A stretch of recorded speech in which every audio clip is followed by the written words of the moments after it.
This new Blood Moon Ursaluna deck is going to be very good. Get it?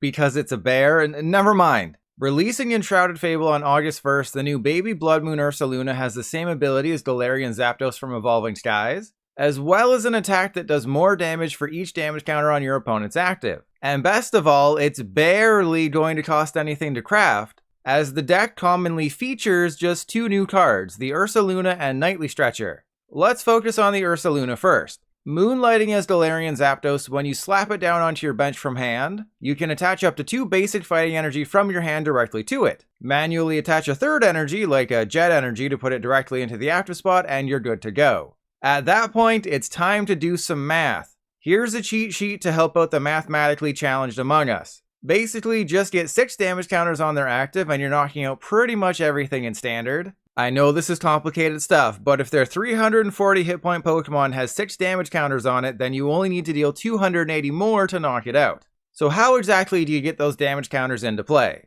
Gapejaw Bog? Thanks to Buddy Buddy Puffin and Nest Ball accelerating Pokemon from deck, it's not reliable enough. Radiant Alakazam? Sure, but you have to have damage in play first in order to move it around.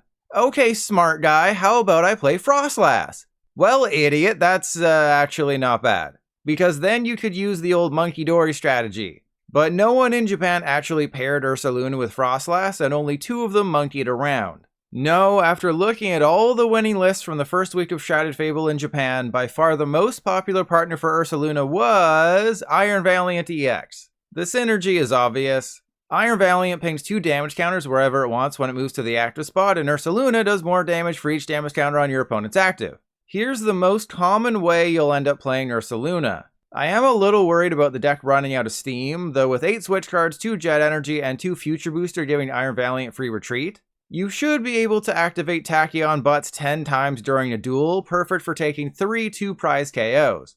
What you have to remember with Ursaluna is that its ability only activates when you play it from hand onto the bench, so Nest Ball is for everyone else. Ultra Ball is for Ursaluna, and you also have to ensure you have 2 fighting energy in hand at the same time. It's definitely a bit of a combo, but thanks to cards like Earthen Vessel, Lana's Aid, Energy Retrieval, and Nightly Stretcher, it shouldn't be impossible to loop. Of course, there were some variations to this list in the first week, with some removing Fezandipiti EX entirely, but I think it fits quite well in the deck. I mean, you already have several 2-prize bench sitters in Iron Valiant, Mew, and Squawkabilly, so what's one more? Especially when Fezandipiti draws you 3 cards whenever somebody gets knocked out.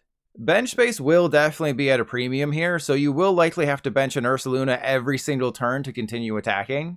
Then at the end of a game, slam down your Blood Moon Ursaluna EX to deal 240 damage. Normally that would be a bit weak, but thanks to Iron Valiant and math, you can take game-winning KOs for as little as 0 energy. In terms of other ways to play Blood Moon Ursaluna, you can pair it with Blissey EX, which is what I originally predicted would be a great partner. Blissey's biggest issue is simply getting energy into play. Ursaluna gets energy into play. So you use Ursaluna's ability to accelerate fighting energy to itself, then use Blissey's ability to move that fighting energy to Blissey. This is the list that won in Japan, though I think it needs a little fine-tuning to get regular wins on PTCGL. Basically, the strategy is simple. Actually, no, it's not. The strategy is actually extremely complicated and will require a lot of thinking and math, and my brain already hurts looking at this list because the combination is harder than remembering your locker combo in high school after coming back from winter break. Anyways, for this kitchen sink build of Blissey Blood Moon, you use Ursaluna to get fighting energy into play, then move it around with Blissey's ability. In order to utilize Munkidori's ability, there's 3 copies of Calamitous Snowy Mountain. This way, when you accelerate 2 energy from hand to Ursaluna, it'll have 4 damage counters on it. Then you can move 3 of those damage counters with Munkidori, increasing the damage Ursaluna can deal should you decide to attack with it. If all that wasn't enough, the Japanese player decided to include Cypher Maniac's Code Breaking to stack your deck ahead of a Mew EX or Radiant Greninja draw, while also chucking in a copy of Power Hourglass. Releasing Enshrouded Fable, Power Hourglass is a bit complicated. Essentially, just attach it to your active Pokemon. Then when you end your turn, you can attach an energy from your discard pile to it. Since Blissey EX has 300 hit points, there's a good chance it's surviving, making it a decent partner for the card. And because there's fighting energy already in the deck, a copy of Cornerstone Masked Ogerpon EX was thrown in, allowing you to wall ability heavy decks. And if you want to beat off V and EX heavy decks, there's Mimikyu. Yeah, like I said, this list kinda does everything. And that'll do it for your early look at the new Baby Blood Moon Ursaluna. There's definitely a lot of potential for whacking off, but the best partner right now appears to be Iron Valiant EX. Or you can use it to help make Blissey EX even better. Personally, I can't wait to pair it with Frostlass in either Monkey Dory or Radiant Alakazam or both.